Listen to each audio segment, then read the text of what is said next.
Welcome back, Wolfpack. Verlis here to the last Fan Fridays for the week, showing off an interesting little team right here. We have Typhlosion, Venomoth, and Stoutland. So let's just see what it can do. Like, Stoutland, that's a last resort Pokemon. I wonder how it's going to play into the opponent's team, because normally you see it in doubles, like Sand Rush, Protect, Last Resort is absolutely insane. But maybe there's something we don't know about Stoutland in the 7th generation. Maybe there's like a Z move or something. Typhlosion, not really seen too often, but still rocks a high amount of damage. And then there's also the Venomoth for the Quiver Dance setup.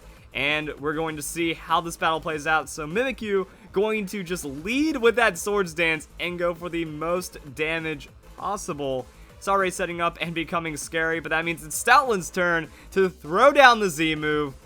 What is it going to be? I'm guessing something that might boost the speed then. So yeah, Stoutland's boosting its speed, and it's going to go for the Z-Yawn. Oh my god. Z-Yawn strikes again, guys. And Stoutland also has Scrappy, so that's all you need. You just go Z-Yawn, Last Resort, everything dies, and Dragonite going to be brought in right now.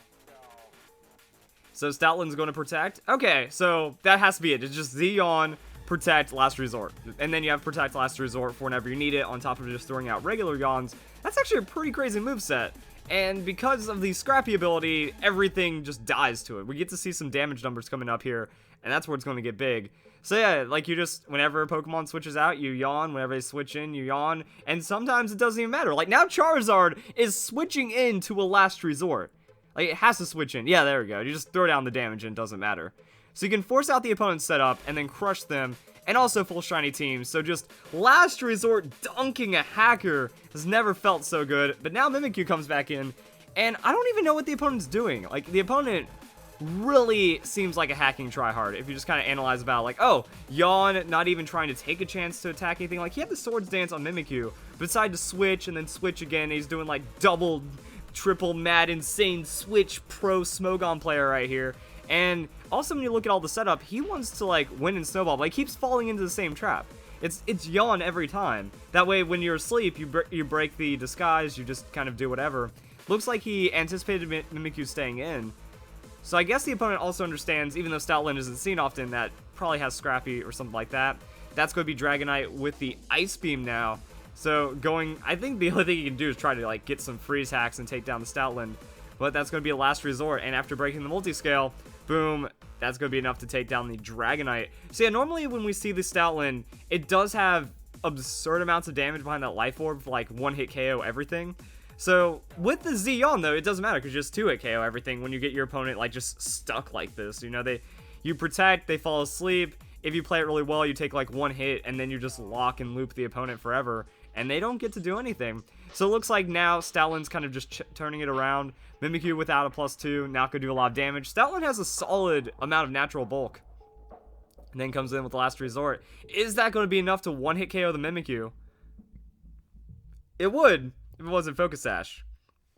And Mimikyu decides to go for the Swords Dance, but that's not going to help at all. Yeah, I don't know what the opponent's going for. The Play Rough, I think that should have been enough damage to KO, but then you just Focus Sash, Last Resort, no setup, and then you can't Shadow Sneak a normal type Pokemon, and that's going to be the Stoutland Sweep right there. So yeah, just I saw the moveset. Like, when I saw the Z-Yawn, it's like, alright, I know what the Stoutland's going to do. Pretty much anytime you see a Stoutland, it's going to go for that Last Resort. Looks like the opponent couldn't read that, kind of fell into the Yawn trap, did not play it correctly. So let's go into the next battle and see some more Stoutland shenanigans. Oh my. I don't really have words to describe any of what that's a Bayleaf, and that's all legendaries, and I don't even know. Like, Stoutland can't take down all those legendaries, so this is going to be a pretty intense battle for sure. And we're going to see, like, who gets the stall, who gets the wall, who gets the sweep. There's a lot of potential right here, and that is going to be the Golem lead. So that's not even a Alolan Golem, so no like explosion shenanigans. We just get to see how this one plays out as the opponent starts strong with the Arceus. And Golem just going to eat an Earthquake from the Arceus. Well, we got Sturdy at least, and we also have a high amount of defenses. So Golem actually tanking that one like a boss can survive even more than just that. So Golem gets Stealth Rock, going to start swinging some of the momentum back. And at least it survives another Earthquake. Might be able to Explosion trade with the Arceus, but that's going to be a Roar of Time. And going against the defensive Golem, yeah, Roar of Time is going to be a better choice for the KO right there. And now going into the Mandibuzz. So Arceus does not get to do anything for the next turn. Must recharge after going for that, and that's going to be a free Tailwind.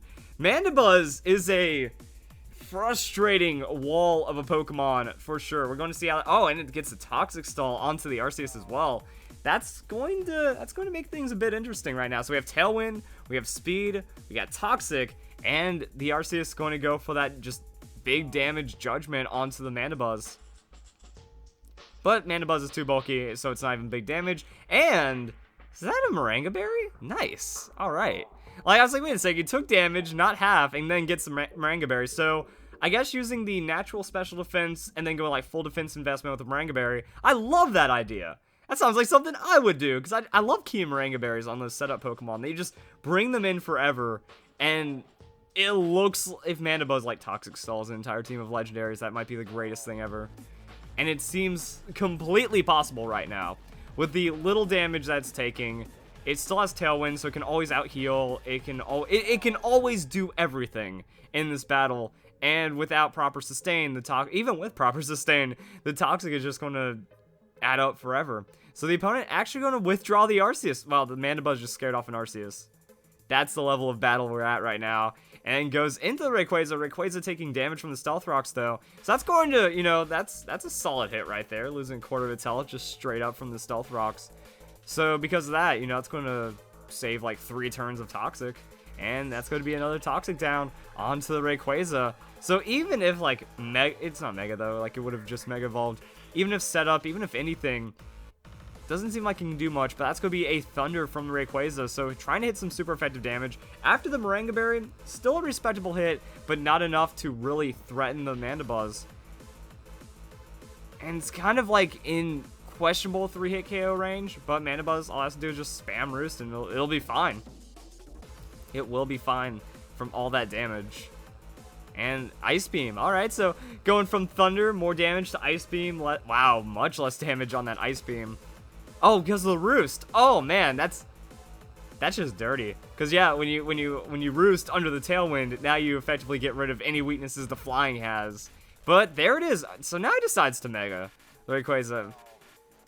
I don't know, maybe not wanting to give it away. Oh, because the Delta Stream would have protected Mandibuzz's damage from the special Rayquaza. So didn't want to stream and then hurt his damage. But with the Roost, it doesn't matter anyways. I'd be a little bit more conservative when it came to my Roost usage on the Mandibuzz if I want to be in there for a while. You don't have leftovers, you only get sustain off the Roost, so if you run out of PP, that could be a bad thing, especially when trying to Toxic Stall. That's actually a massive hit on the Dragon Ascent. And the Poison will start to add up, so maybe the Mandibuzz is a bit more special defense tanky than I thought. I was expecting like full hit points defense kind of going on that lines. But still taking some huge damage overall. And then Mandibuzz is not going to be able to survive the second hit. So it's kind of like an unfortunate Tailwind petering out as well. So the opponent timed it well, or just like realized, yeah, you can't get over it, even with the Thunders. But the Toxic will make sure that the Rayquaza goes down. Leafneck Jr. Alright, interesting name for Bayleaf, but it has the Protect. Is that a Toxic Stall? Like Protect Stall Bayleaf, because it's gonna work.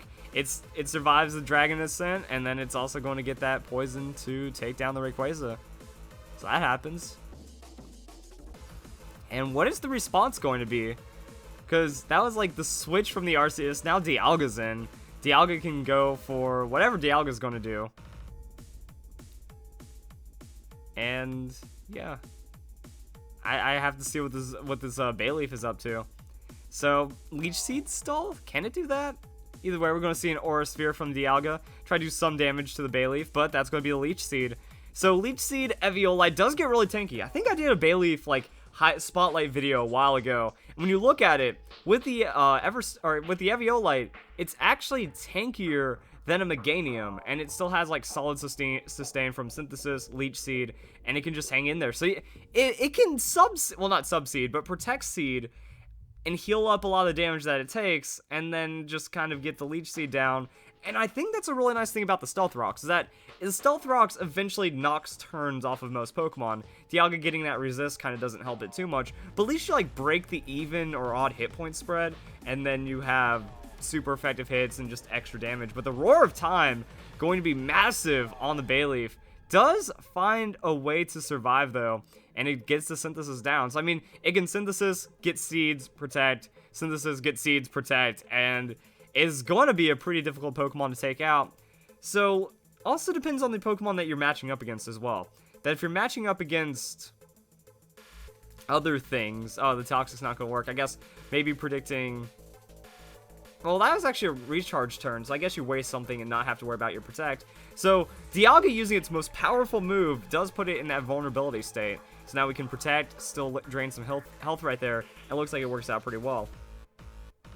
What an interesting like setup, and what an interesting way that this battle can unfold. Also, I feel like I was making a point a couple turns ago and I completely forgot about it, just with how everything else is gone.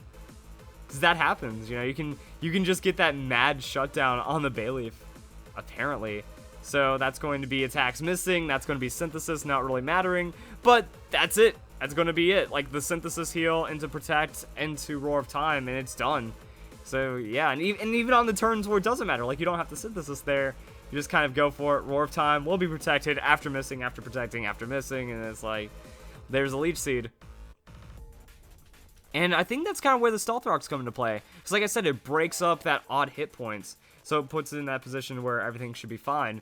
But that's going to be a switch out from the Dialga. Now Bayleaf is in, or against the Mewtwo. How's that going to happen? I was about to say, if Bayleaf's going to run out of Synthesis, and that's going to be a big problem for the Pokemon. So Mewtwo has the Drain Punch, though. That's not quite how you one-punch Mewtwo, but threw out the Drain Punch anyways, and gets back some of the health from the Stealth Rocks. But you can Toxic, and Toxic plus Leech Seed. Oh, that's absolutely just way too much damage to deal with. So you get the Toxic down. I would go for a Leech Seed first, preferably. That way you always have that sustain while you're setting up Protects on the Synthesis turns and whatnot. We're going to see what the Mewtwo does. It's going to throw down the Psystrike. So Psystrike onto the Bayleaf. It's a decent hit, but it's not an insane amount. Like, yeah, that's a Mewtwo Psystrike right there. And it really doesn't do a lot because Eviolite just makes Pokemon way too tanky in some situations. Now after that Leech Seed, yeah, you get to recover, get all of your health back, then Toxic plus Leech Seed into Protect Synthesis. So you can take down several Pokemon. Like this on the battle spot seems like it would do very well. Like Toxapex would be an issue, any poison type Pokemon with healing would be an issue. But this, like you'd run out, like the opponents would just die before you run out of sustain. So that'd be a very, very healthy option to run. And just taking it to that long battle right now. And it's against legendaries. Like, that's another thing. Like, even if the opponent isn't playing perfectly in the best, like, these are legendaries. So, it kind of offsets that between, you know, having regular Pokemon playing better. But also, like, Dialga's damage was pretty crazy.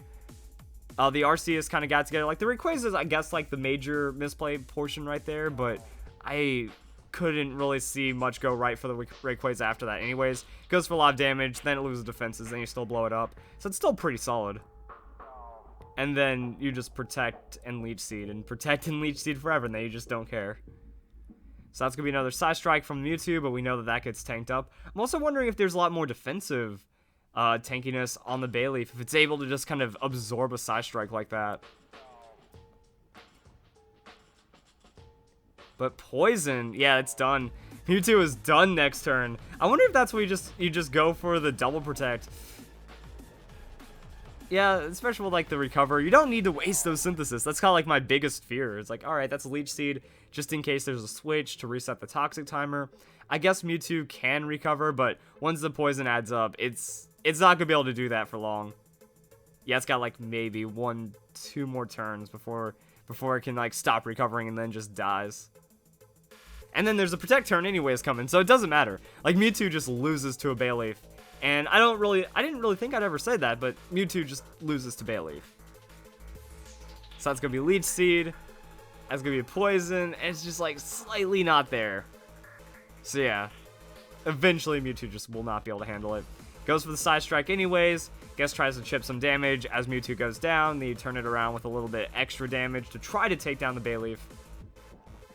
But that's going to be it. Fortunately, Leech Seed applies before the poison. So you're going to be gaining a little bit of health right there. And this is actually a callback. Well, I don't know if it's an intentional callback, but that first generation glitch where if you like use Leech Seed and Toxic, it stacks and they add up on the same timer. So it does like insane amounts of damage in an insanely short amount of time. Either way, that's going to be a Z move. So, alright, we got the Z Lunala coming in. Go try to shut down the Bayleaf as best that it can. And that is going to be Z Never-Ending Nightmare. So I guess Z Moongeist Beam. Trying to go for the biggest stab damage possible onto the Bayleaf. I don't know if Bayleaf will be able to survive this one. That seems like it's going to be a pretty devastating amount of damage. And Bayleaf actually survives. Alright, and we get the Toxic down onto Lunala. So I guess you can at least, you know, be cheeky and protect the opponent. Add a little bit of poison to anything else going on right there. And another Moongeist Beam. Alright, so no protect. Just kind of accepting that Bayleaf, it has met its fate. It's so hard to like figure out what you should do because not anticipating Z move, like if you anticipate Z move, they can Synthesis and then Synthesis, get back up to health, use the Leech Seed first. I feel Leech Seed is just better overall against a lot of Pokemon because even if your Leech Seeder dies, you just bring in a new one and then you're able to get a lot of free health while you're setting up and stuff. But that's going to be Psychic from Lunala onto the Stoutland. And let's watch Stoutland. Time for the Z move. Time for the speed. Is Stoutland just going to wrap up this battle? You know, it kind of dragged on a little too much. And now it's just time. Okay, bring in the Stoutland. Finish off the opponent. That's a speed boost. Everything gets swept. Zeon is going to fail against Poison Target. Doesn't matter, though, because we just need the Poison speed into... Hey, Protect. Wow, the Protect actually combos here because that's just more Poison damage adding up. More potential Leech Seed. More potential everything. And Psychic's going to tear down the, not tear down, Psychic doesn't do anything, never mind. I was just trying to commentate and fill the space right there. But now, this is where you also see Stealth Rocks putting in a lot of work, because Last Resort, not always finding one-hit KOs, especially against overly bulky legendary Pokemon, so having extra damage from the Stealth Rock's going to be pretty massive. Right, Alolan Raichu, that's a frail Pokemon, that's going to get outsped, and that should be enough from the Last Resort. So... Z moves are really weird because you are losing your choice item, you are losing your life orb, you are losing potential bonus damage, but it gives you something else somewhere.